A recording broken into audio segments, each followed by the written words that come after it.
Welcome back, everybody. I want you to defy the definition of you. Yeah, I know. It's deep and somewhat vague. What is it like? What does it look like for you to defy the definition of you? Let me tell you a little story. Who doesn't love a story, right? On a soggy Monday. When I was a child, I was 16 years old, and instead of buying a car, I bought a BMX bike. That's right. I had a job, and I was making a lot of money as a 16-year-old kid, and I thought, you know what, I'm going to get myself something that my parents could never really afford for me.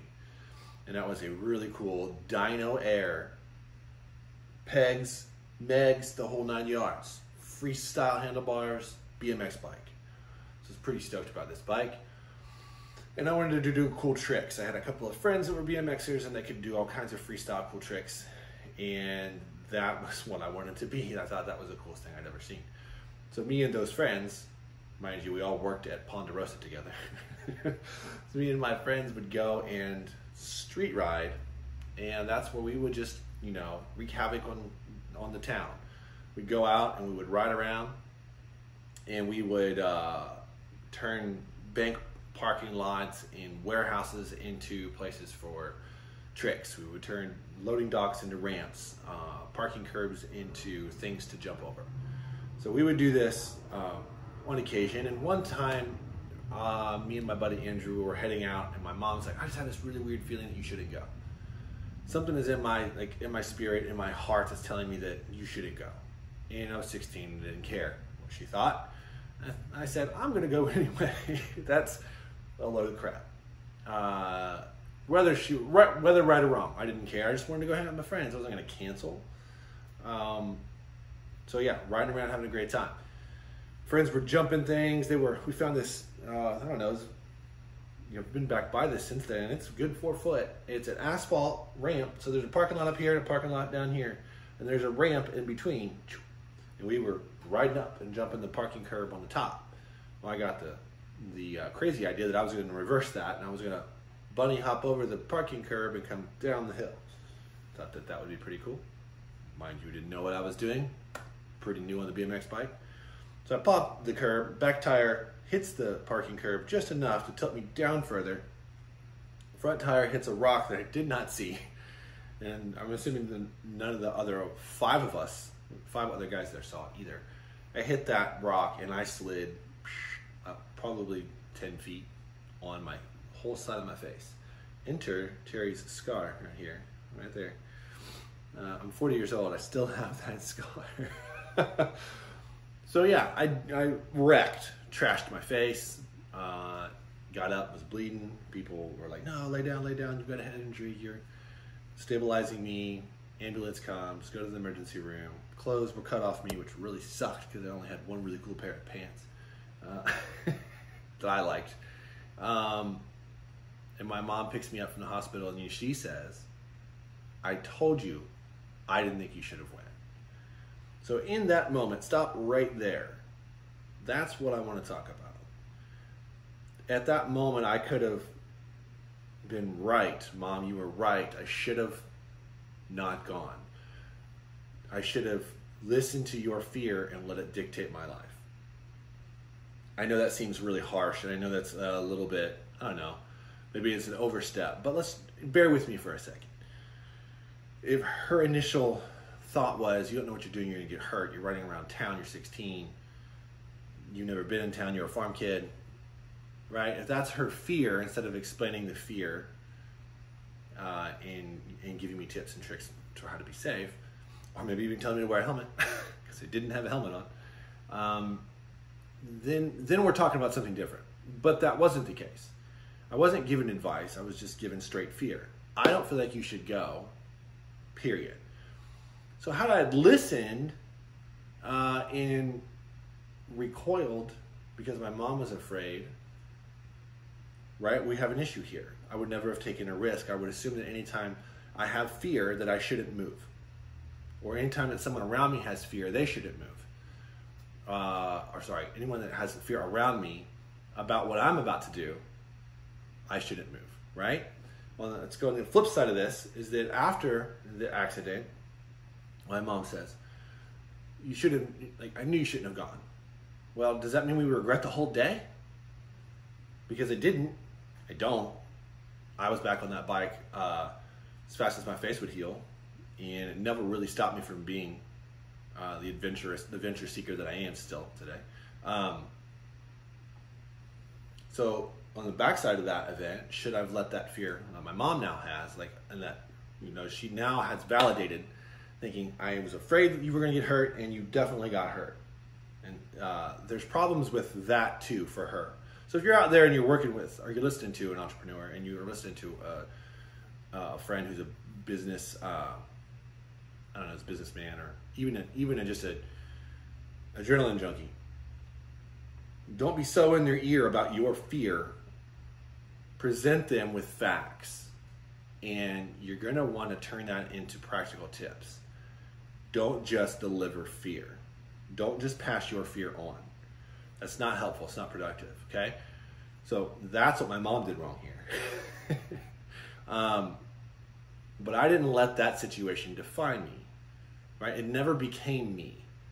I never looked at bikes and thought, I'm never doing this again. There's too much risk versus the reward. No, I remember all the fun things that I loved about biking, and I did it again because I had more fun than I did pain.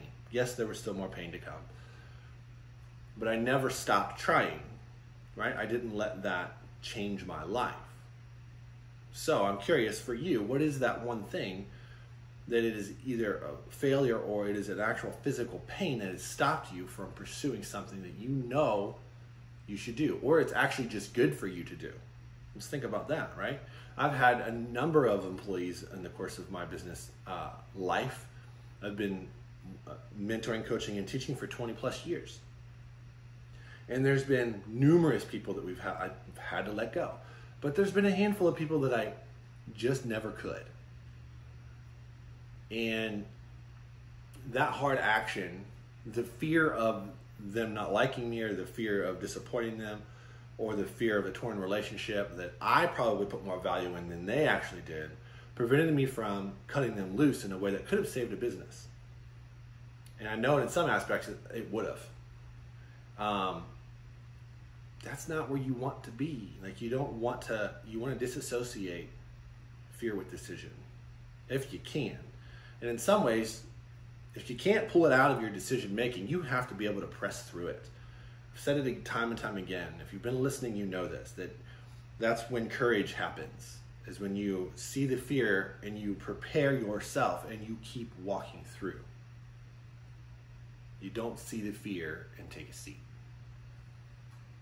So if that's you, if you're on the bench because of fear and you've let failure or anxiety or worry or just not knowing, ignorance, I guess, you just don't have the know-how.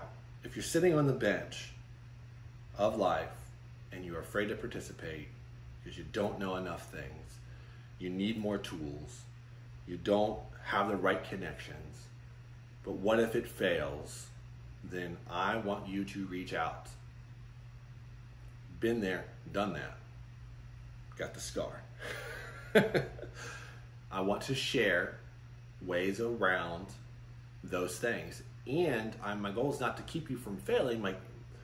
My goal, helping you, is to help you control the circumstances of your failure. Just minimize the consequences, because there will be, and you're going to need to learn from them, and you're also going to need to pivot when that happens. So I'm here to hold your hand when that happens. So we will learn and we will pivot, and we'll do it together. Okay? So get off that bench. If it's more knowledge, then get it, but don't stop moving. If it's fear, move through it. Be courageous. If it's a problem with a relationship, if you can, reconcile it. If you can't, you have to reconcile your end of it. If someone wronged you, you need to forgive them. Don't become bitter. Don't drink poison hoping they'll die, right? Move on. Forgive them in any active way you can. I always like to tell my clients, I want you to write a letter to this person, and I want you to let everything out. how they hurt you, why they hurt you, everything.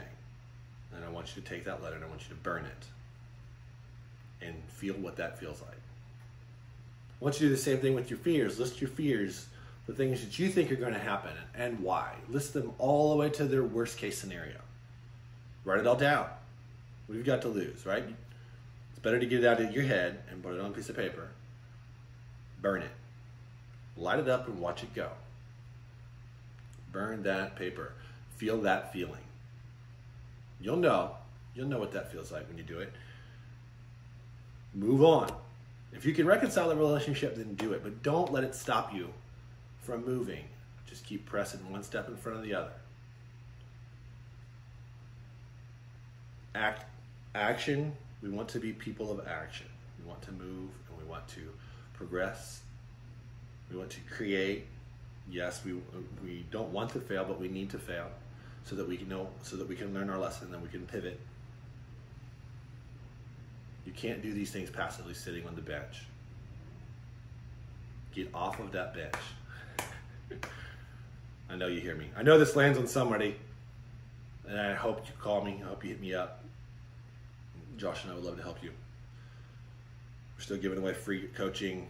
We only have a few coaching spots left. There's an application that you need to fill out. You can find that link on this site. If you don't see it, DM me. If you don't see it, I will find a way to get it to you. All right, so as always, I'm thankful that you're here, and I hope this has helped you in some way today to go out and, make Monday do what you want. All right? I will see you all very soon. Thanks for being here today.